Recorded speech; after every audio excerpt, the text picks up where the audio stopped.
أعوذ بالله من الشيطان الرجيم بسم الله الرحمن الرحيم الحمد لله رب العالمين والصلاة والسلام على أشرف الأنبياء والمرسلين أما بعد. Assalamu alaikum wa rahmatullahi wa barakatuh. This is Faizan Syed. Thank you for watching another episode of 1001 Dawah Ideas, a series designated in order to develop over 1001 different ways in order to give Dawah to both Muslims and non-Muslims, to the development of programs, projects, strategies, plans, so on and so forth. In this episode, I want to talk about turning your Dawah idea into a business plan, a way that it can create revenue and generate wealth for itself. You see, many Muslims, when they come up with Dawah projects or any Islamic project, they usually rely on the charity of others, sadaqah primarily, in order to run and keep the organization going. Now, this may be effective in starting an organization, but it's not very effective in keeping an organization growing or allowing it to grow larger as well. So one of the main strategies that you should try to initiate with your Dawah project is try to come up with a way to make it profitable. So that way you can allow the organization to grow, you can allow your initiative to grow and become more effective within the community.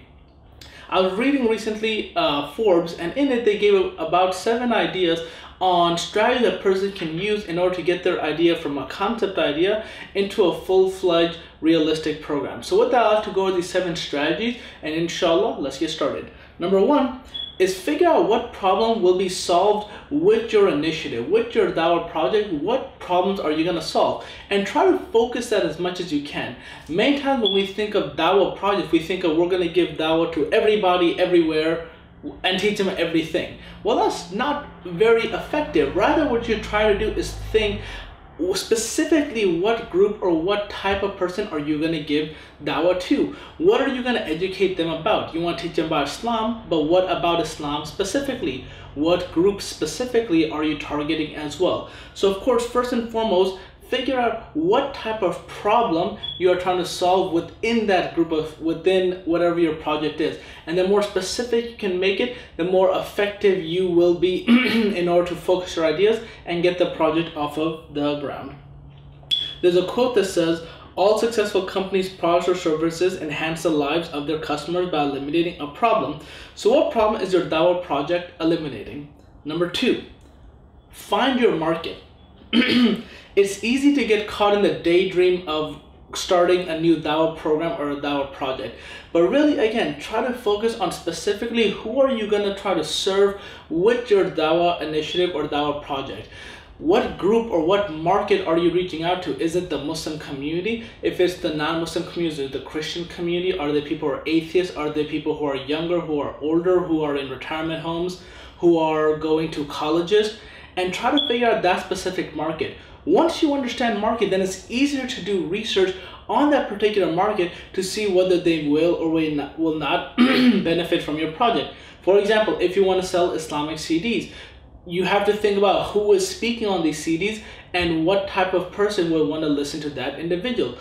Extreme cases, if you're selling CDs that are in a different language, you can only sell those CDs to people who speak that language. So again, focus on your market. And some advice, if your idea isn't resonating with that group or with those people, be flexible and be willing to change that idea. That way it's more acceptable by the people. Number 3, get support. Don't be afraid to go out and ask for help from other people. Very rarely you'll find an individual who started an entire company, started an entire empire completely by themselves. Rather, even the example of the Prophet ﷺ, he was the greatest of the du'as, the greatest of the messengers, but yet he also had amazing help as well from his Sahaba, who all had different skills, different strengths that allowed him to resonate his message across the world today. So think about other people who can help you with your project. A few categories of people. Number 1, financial contributors who can financially be invested inside your project and give you the money you need to start or to grow or to expand. Another type of person is somebody with the skills that you need that can allow your organization to grow. For example, if you need a website developed, if you need marketing materials made, if you need that product itself constructed, whatever it is, look for people within the community, whether they're Muslims and even sometimes non-Muslims, who have the skills that you need in order to make your project a reality. Number 3, Always have somebody who can remind you and give you Islamic guidance. One of the greatest tragedies of Dawah projects is that people, out of their religious sincerity, will go ahead with their project and not look at themselves, their own heart, their own soul, or the people around them. And sometimes their project actually goes away from the straight path. Always have somebody or a few people who are designated to guide you back onto the straight path. Another group of people are people who you can just bounce your ideas off of. These can be either young people, older people who've been around the block, who know how the real world works, or young people who have initiative ideas. And always be willing to bounce your ideas off of people who agree with you and people who don't agree with you or don't kind of get the project as well. Because by doing it from both sides, you'll learn more about your project and how you can make it more successful, inshallah. Number 4, create a financial model and a plan for the first phase. Now, again, it's easy to get lost in your daydream, in your idea of my project is going to be this massive and this great. Well, it might be, but again, the devil is in the details. This is an expression said in America. That's really where the details, where people's ideas begin to fall apart, because you're looking maybe at the end result without looking at all the small steps that you need to accomplish in order to achieve that end result. Create 2 types of plans.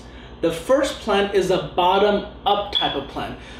Get your product, get your service, get whatever you're doing, and break it down to its initial steps, its initial phases, the smallest unit possible, and think of how are you going to construct it, how is it going to work on the bottom level, and then build up. So once I have this product, then I need to market it, then I need to sell it, then I need to keep track of my books, then I need to come up with a plan to hire people, then I need to grow the organization.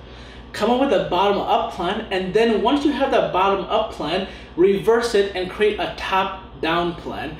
A top-down plan is when you look at the larger company as a whole, meaning that you're looking at your entire Dawah project and how it can be in the future. So this is macro managing, that you're looking at the people, you're looking at where it's going to be in the next 15-20 years and how you're going to get there, and you're not necessarily worried about is the electricity bill being paid or not, as you would in the bottom-up plan. By doing both, you're then able to, first of all, think about how your project's going to work on a very specific level and have all of your eggs set out properly. And then, of course, when you look at the top-down, then you can actually dream big and make a long-term plan for your project.